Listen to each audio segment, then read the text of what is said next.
ఇంకొకటి ఏంటంటే రైనీ సీజన్లో తడవాల్సిన సిచ్యువేషన్స్ వస్తుంటాయి. మోస్ట్లీ తడుస్తూ ఉంటారు చాలా మంది. సో ఆఫీస్కి వెళ్ళి వచ్చేటప్పుడు కానీ ఏదో ఒక టైంలో తడుస్తారు. సో ఆ టైంలో హెయిర్ ఫాల్ ఎక్కువగా ఉంటుంది అండ్ డాండ్రఫ్ అటాక్ అవుతుంది రైనీ సీజన్లో అంటారు కదా. సో డాండ్రఫ్కి ఎలాంటి జాగ్రత్తలు తీసుకోవాలి ఎస్పెషల్లీ ఈ సీజన్లో? ఎస్. సో డాండ్రఫ్ అంటే ఏంటి అంటే సో బేసికల్గా ఒక ఫంగల్ ఇన్ఫెక్షన్ అండి. ఆ ఫంగస్ అనేది అందరి స్కిన్ పైన ఉంటుంది.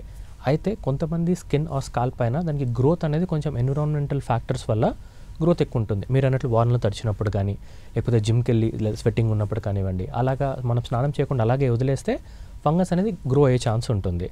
సో వీక్లో అట్లీస్ట్ 2 to 3 days అనేది హెడ్ వాష్ మెయింటైన్ చేయాలి, అదొకటి చేసుకోవాలి. అండ్ సెకండ్ వచ్చేసి మనకు షాంపూస్ అనేవి హార్ష్ షాంపూస్ యూస్ చేయకూడదు. మనకు చాలా వరకు యాంటీ డాండ్రఫ్ షాంపూ అని చాలా కనపడుతుంటాయి, కానీ అది యూస్ చేసి డాండ్రఫ్ ఎక్కువైన వాళ్ళు ఉన్నారు, హెయిర్కు డ్రై అయిన వాళ్ళు కూడా ఉంటారు. సో అలా కాకుండా ఎప్పుడైనా సరే మైల్డ్ షాంపూ యూస్ చేయండి. ఇలా చేసుకోవడం ద్వారా మనకు ఫంగల్ ఇన్ఫెక్షన్ ఆర్ డాండ్రఫ్ నుంచి మనం దూరంగా ఉండొచ్చు. అంటే